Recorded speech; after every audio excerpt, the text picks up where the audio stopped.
Bonjour les amis, on se retrouve aujourd'hui pour la suite de la saga mystique. Je me demandais aujourd'hui, vis-à-vis de tous les éléments qu'il y a dans cette initiation, de quoi je vous parle. Et il y a un pélican dans l'histoire, donc allons-y pour le pélican. Début avril 2025, je prends la décision de réaliser une retraite pour femmes fin juin. Une retraite pour femmes à Malte. Et en fait, à chaque fois que je crée des retraites, à chaque fois que je prends une décision de retraite, à chaque fois que je fais des préparations de retraite, je fais des cérémonies, je fais des rituels, je me rends dans des lieux sacrés, voilà, il y a vraiment pour chaque retraite, il y a un ensemble de choses que je fais, que je prépare. C'est voilà, une retraite, avec moi, elle ne se vit pas juste le moment de la retraite. C'est aussi une longue histoire de préparation, d'amour, bref. Début avril, je vais à la Basilique au Miracle. Avec cette intention, je me suis dit, ok, j'ouvre l'espace de cette retraite-là, dans le mystique. Donc, je vais faire toutes les prières. Je vais à l'intérieur, je marche à l'intérieur de la basilique, etc.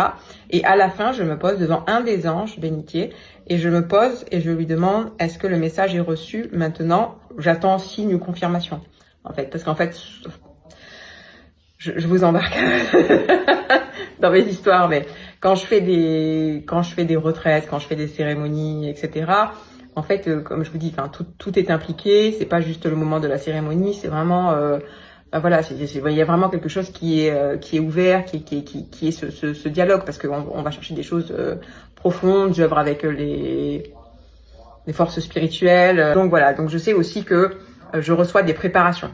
Et donc là, je me pose devant cet ange-là, après avoir fait les prières pour cette retraite spécifique que j'avais l'intention de faire début juin, exactement le 2 juin. Et là, en fait, ce que l'ange m'envoie, c'est une vision d'un pélican. En fait, il m'envoie 3 choses. Il m'envoie un pélican, la couleur bleue, c'est pas un pélican bleu, hein, c'est un pélican, la couleur bleue et un lys blanc. Alors je fais, ok, merci, je repars et je fais pélican, pourquoi il m'envoie pélican? Je sais pas. Et puis je rentre et puis je suis quand même assez intriguée. Donc je fais une petite recherche sur le pélican. Et là je découvre que c'est un symbole christique très connu et très ancien. Et donc toujours le Christ a ce symbole fort de résurrection. Mais là, plus spécifiquement avec le pélican, c'est qu'il est le symbole du sacrifice du Christ. Alors moi j'ai voulu juste sacrifice, ça m'a un petit peu dérangé d'une certaine façon, parce que je me suis dit c'est quand même c'est dur. On connaît tous l'histoire du Christ. La partie sacrifice, c'est peut-être une des plus délicates. Et en fait, l'idée c'est que c'était quand même ce qui m'a été envoyé, hein. Je vous mettrai une photo, mais vraiment le pélican, en fait, on voit que il s'ouvre la poitrine en sang et il nourrit ses petits.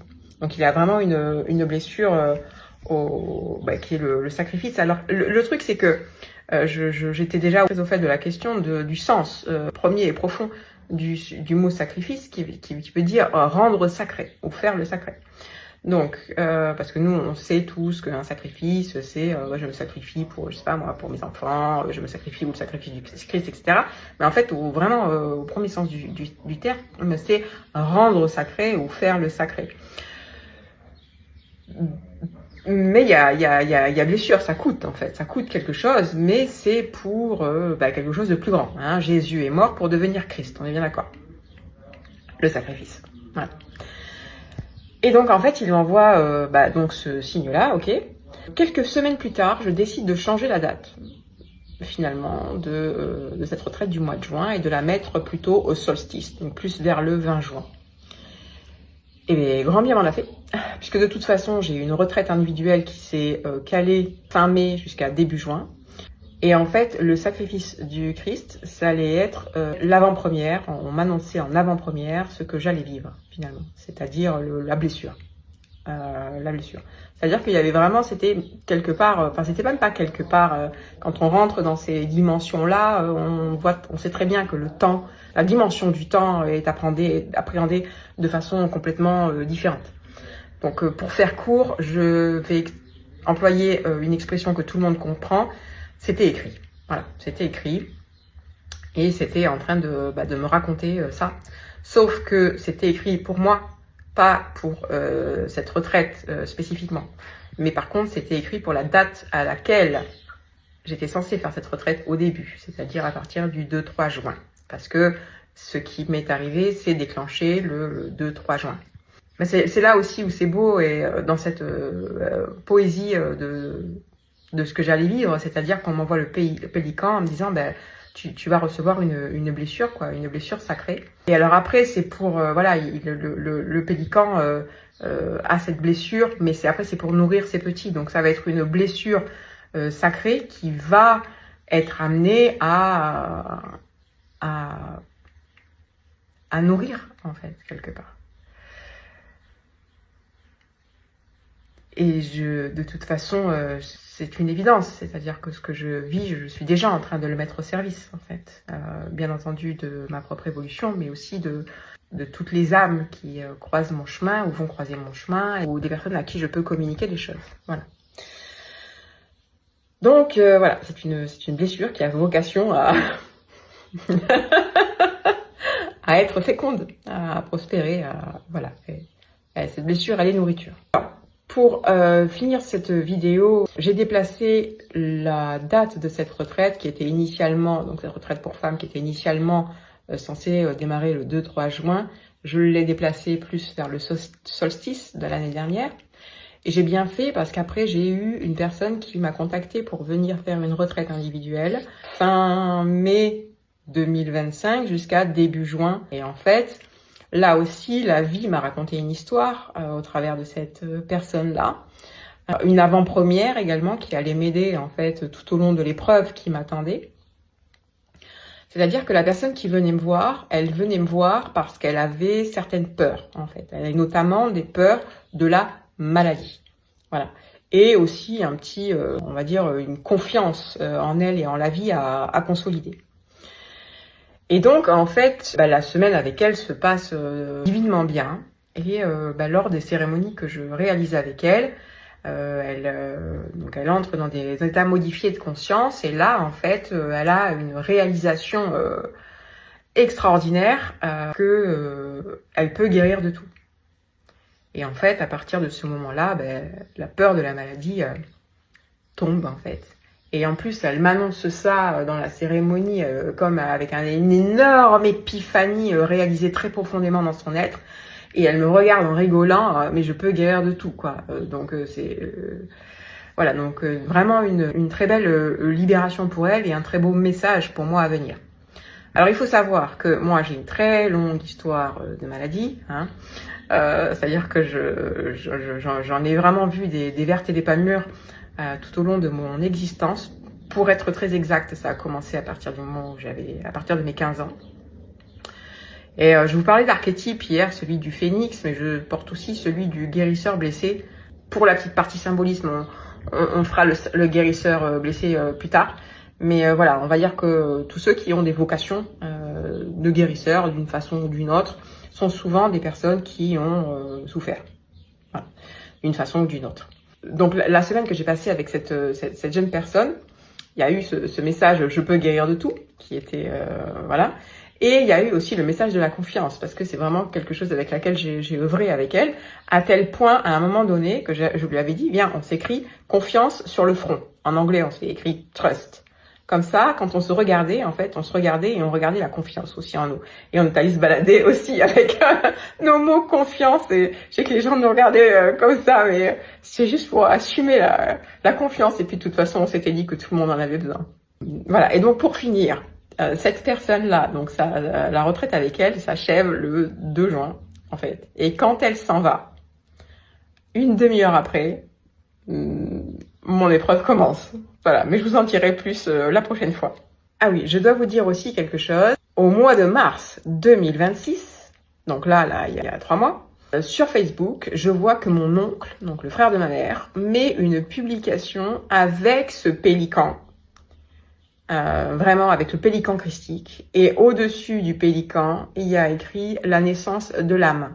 Et je crois même qu'il y a le chiffre 17, qui est le chiffre de l'étoile, de l'initiation, de l'initié dans le tarot de Marseille. Et c'est juste incroyable. Quand j'ai vu ce pélican, ça m'a refait penser à ce qui s'était passé en avril dernier, où j'avais vu ce pélican et tout ça. Et c'était encore une fois la vie qui me donnait un message, avec en plus le chiffre 17, carte de l'initiation, et avec la naissance de l'âme, en me disant voilà Audrey, en fait, t'es en train de venir au monde. C'est un processus aussi d'accouchement. Donc, chers amis, vous êtes en train d'assister à un accouchement. Voilà, toute sage-femme que vous êtes, c'est un processus d'accouchement. Je vous avais dit aussi que le scarabée d'or, il était aussi associé au dieu Khépri dans l'Égypte antique. Et Khépri, c'est non seulement le dieu du soleil levant, mais ça signifie de façon très textuelle celui qui vient à l'existence. Donc voilà. Donc en fait, il y a vraiment quelque chose de cet ordre-là. C'est en ce sens que ce que je vis a eu tout l'air d'un drame, qui s'est vraiment passé à ça. Ça a vraiment été un jeu avec la mort, un jeu de contraction, un jeu alchimique en fait. L'alchimie, et en plus c'est une épreuve du feu. Ça aussi, je vous en reparlerai. Pourquoi le feu? Encore le feu? Comment ça s'est traduit le feu? Mais vous savez, l'alchimie, on parle d'un chaudron alchimique. Ce sont des choses pour une transformation. En fait, on fait chauffer à très très haute température. C'est le même processus que comment le carbone devient diamant. C'est à très haute température pendant des millions d'années que le carbone se transforme en diamant. Donc en fait, avec des pressions très très importantes. Donc il y a quand même une espèce de, il y a quelque chose dans la nature qui est de cette nature-là, c'est-à-dire que vraiment les transformations importantes, ce que l'on appelle vraiment des métamorphoses, ont des ont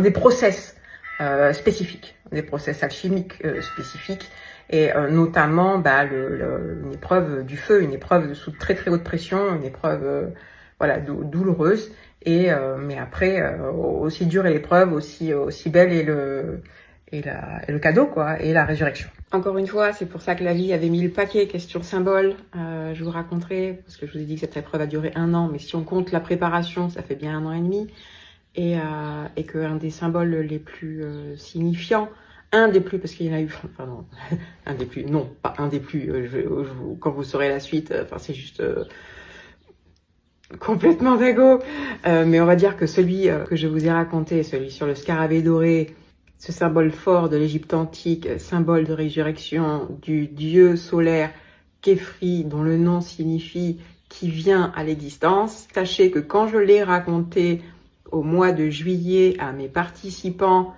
de la retraite Union Sacrée avec la vie, on était dans un endroit dans la nature, en bordure de forêt, un espèce de chapiteau ouvert. Je leur raconte ça et devinez qui est-ce qui vient se joindre à l'espace dans lequel nous étions, ce scarabée vert. Et je crois, si ma mémoire est bonne, qu'il s'est posé sur une personne qui s'appelle Angelina. Voilà. Pour la présence divine. Pour dire vraiment, je suis là, je suis là, je suis là. Ce qui ne m'a pas empêché d'avoir à peu près 1500 PLS pendant tout le process, parce que la pression a été très intense. Mais voilà, c'était soutenu, et j'ai quand même vu tout au long de ce processus que c'était complètement mystique, que c'était complètement... bref. Mais voilà, je vous le raconterai. En tout et pour tout, encore merci à tous les anges que vous êtes, qui me soutiennent tout au long de cette aventure. Merci pour vos pouces, vos likes, ça permet que l'algorithme présente cette vidéo à d'autres personnes, ça te permet de me soutenir dans cette aventure mystique. Donc merci pour vos likes, vos partages.